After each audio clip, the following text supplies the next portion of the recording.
फिर इस हालात को देखते हुए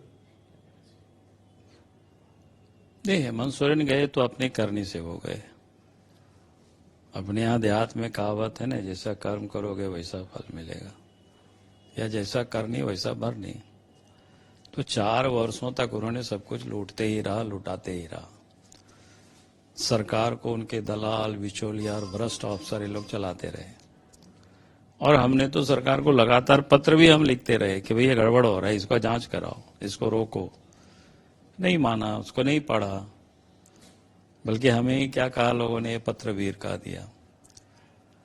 तो हमने कहा कि भाई हमारा तो दायित्व है, हमारा तो धर्म बनता है, जनता ने हमें चुना है और हम देख रहे हैं यहाँ गड़बड़ हो रहा है, तो हम आपको सचेत करेंगे। संभालना नहीं संभालना ये आपका काम है। अगर शायद वो संभल जाते तो मुझे लगता है कि शायद आज ये दिन उनको नहीं देखना पड़ता, लेकिन वो संभले नहीं तो अब उनको ये दिन देखना पड़ा।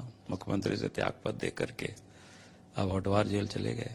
5 दिन न्यायिक हिरासत में भेज दिया गया है उनको। अब ये तो कानूनी मामला है, इस प्रक्रिया से हमारा कोई ताल्लुकात नहीं, कोई मतलब नहीं है। सुप्रीम कोर्ट में भी गए थे, वहां पे भी कहा कि हाईकोर्ट जाइए, हाईकोर्ट। वही मैं कह रहा हूँ कि ये जो कि सब कानूनी मामला है, इस पर उस पर हमको कुछ भी नहीं बोलना है। शपथ ग्रहण एक तरफ हो रहा है, एक तरफ जो विधायक हैं कांग्रेस के और भी जेएमएम के सारे विधायक रांची से वो लोग हैदराबाद की ओर रवाना होते हैं। क्या कहना चाहिए, किस बात की डर है? देखिए, विधायकों को क्या है कि उन लोगों को अपने विधायकों के ऊपर कोई भरोसा नहीं है, कोई विश्वास नहीं है। उनको लगता है कि अगर यहाँ खुले हम लोग छोड़ दिए, पता नहीं कि विधायक लोग यहाँ से वहां कहीं भाग सकता है, जो कि स्वाभाविक है। जिन्होंने 4 वर्षों तक राज्य के लिए कुछ काम नहीं किया हो, तब फिर वैसे लोग क्या करेंगे, उनसे तो घबराएंगे ही ना। तो इसीलिए सरकार को चिंता है, या चंपे को चिंता है कि वैसी हालत में लोग इधर उधर विधायक लोग छोड़ भी दे सकते हैं, तो क्यों नहीं पकड़ के रखा जाए। जब उनको विधायकों के ऊपर विश्वास होता, भरोसा होता, तो मुझे नहीं लगता है कि इसकी कोई उनको जरूरत थी। वीडियो जारी कर हेमंत सोरेन गिरफ्तारी को लेके जिस तरह से उन्होंने कहा है, क्या कहना चाहिए? देखिए, कहना क्या चाहेंगे कि तो क्या करेगा, उसके पास क्या वो उपाय था। आखिर अपने चमड़े को बचाने के लिए, लोगों को ही बताने के लिए कि हम निर्दोष हैं। कोई भी चोर होता है, अपने आप को कभी नहीं स्वीकार करता है कि हम चोर हैं या हमने चोरी किया है। कहता है कि हमको फंसा दिया गया, षड्यंत्र के तहत हमको फंसा दिया। ऐसे सभी लोग बोलता है, जितने भी अपराध किए रहते हैं वो सब लोग ऐसे ही बोलते हैं। तो हेमंत सोरेन भी वही बात बोल रहे हैं, कोई नई बात वो नहीं बोल रहे हैं। बीजेपी जो है ईडी, सीबीआई जैसे एजेंसियों का अपोजिशन को खत्म करने के लिए यूज कर रही है। देखिए, अपोजिशन को काहे आप खत्म करने की यूज करेंगे? उन लोगों ने गड़बड़ किया। आज तो मैं कह रहा हूं ना कि 2-3 बातें आपको बताते हैं। हेमंत सोरेन के पिताजी शिबू सोरेन अभी भी जिंदा है। नरसिम्हा राव जब देश के प्रधानमंत्री होते थे, उनकी सरकार को बचाने के लिए लोकसभा में उनके पक्ष में वोट करने के लिए पैसा ये लोगों ने लिया, और पैसा पकड़ा गया। सीबीआई जांच हुई तो शिबू सोरेन जेल भी गए। उस समय तो कोई नरेंद्र मोदी नहीं थे, उस समय कोई अमित शाह जी नहीं थे, उस समय कोई बीजेपी की सरकार नहीं थी।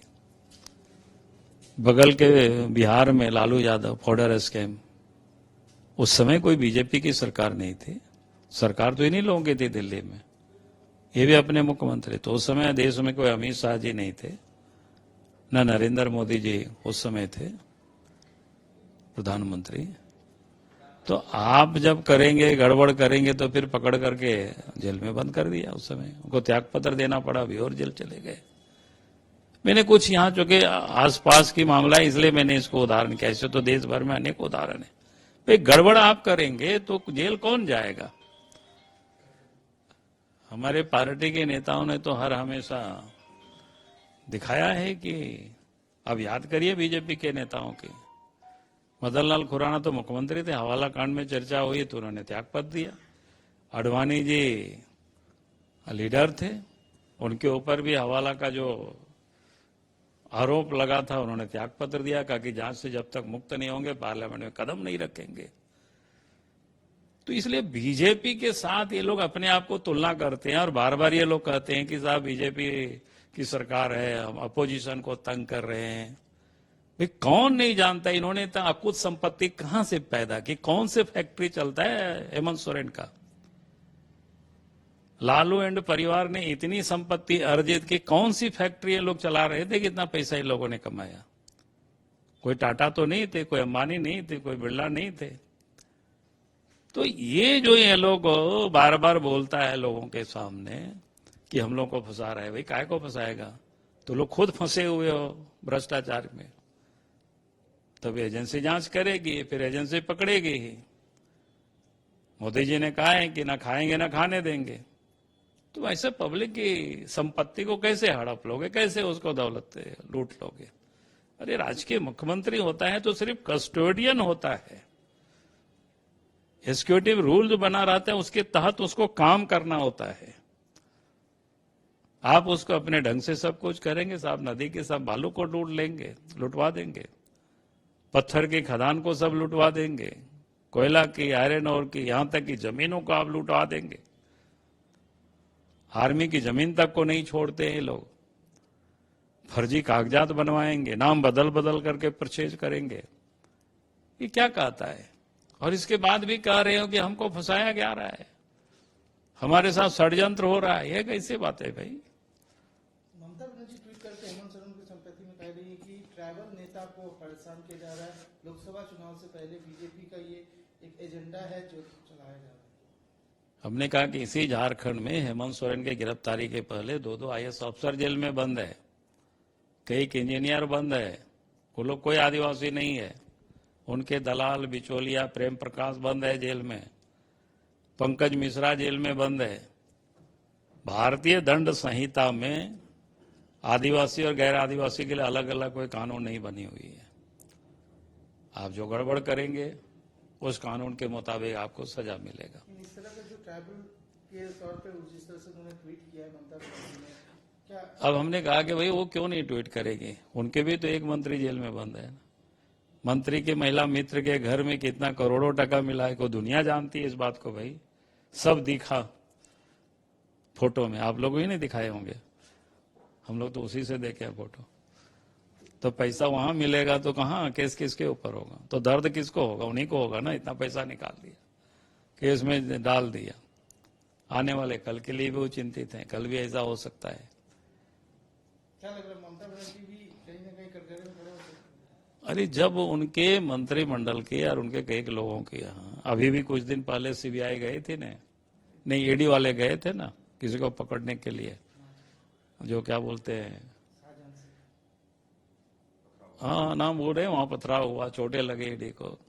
भाई आपने कोई गड़बड़ नहीं किया तो डर क्यों रहे हैं भाई। गड़बड़ किया हो तो फिर उसका सजा तो मिलेगी। इंडिया अलायंस की जो कहा जा रहा है, जिस तरह से इस तरह हेमंत सोरेन, नीतीश कुमार, तो कहीं ना कहीं क्या दिख रहा है। अब अरविंद केजरीवाल भी अलग अलग होते हुए दिख रहे हैं, तो इंडिया अलायंस को लेकर क्या कहना चाहिए। अब इंडिया अलायंस तो क्या कहते हैं, पहले भी नहीं था, आगे भी नहीं रहेगी। आपने उन लोगों का बयान ही देखा होगा, ममता कहती है कि भाई हम यहाँ कोई सीट नहीं देंगे, कम्युनिस्ट को नहीं देंगे, कांग्रेस को नहीं देंगे, हमको यहाँ छोड़ दीजिए। आपका केजरीवाल के बारे में उन्होंने भी कहा है कि दिल्ली और पंजाब तो सब कह दिया है कि भाई यहाँ नहीं देंगे। तो ये उन लोगों का मामला है, वो जो दिख रहा है, बयान जो आ रहा है उस पर मैं बोल रहा हूँ, बाकी तो उनका मामला है। तो कहने का अर्थ है कि इंडिया अलायंस क्या है कि भ्रष्टाचारियों की एक जमावड़ा है। क्योंकि मोदी जी से वो लोग इतना डरे हुए, खौफ खाए हुए, किसी भी प्रकार से वो बचे, और बचने के लिए वो एक गठबंधन बना करके ताकि अगला चुनाव को। लेकिन कितना बचोगे भाई, जनता उसको थोड़ी छोड़ेगी। उन लोगों की चरित्र को देख चुका है जनता ने, अतीत को देख चुका है भाई ये लोग क्या कर रहे हैं। झारखंड लोकसभा चुनाव को देखते हुए क्या बीजेपी तैयार है, कितनी सीटों की अब आप लोग इस बार। देखिए 12 सीट तो एनडीए गठबंधन पिछले बार जीती है, 2 सीट हम लोग नहीं जीते थे। इस बार की वो भी हम लोग जीतेंगे, 14 के 14 सीट जीतेंगे, उसकी हम लोग तैयारी में लगे हुए। ठीक है।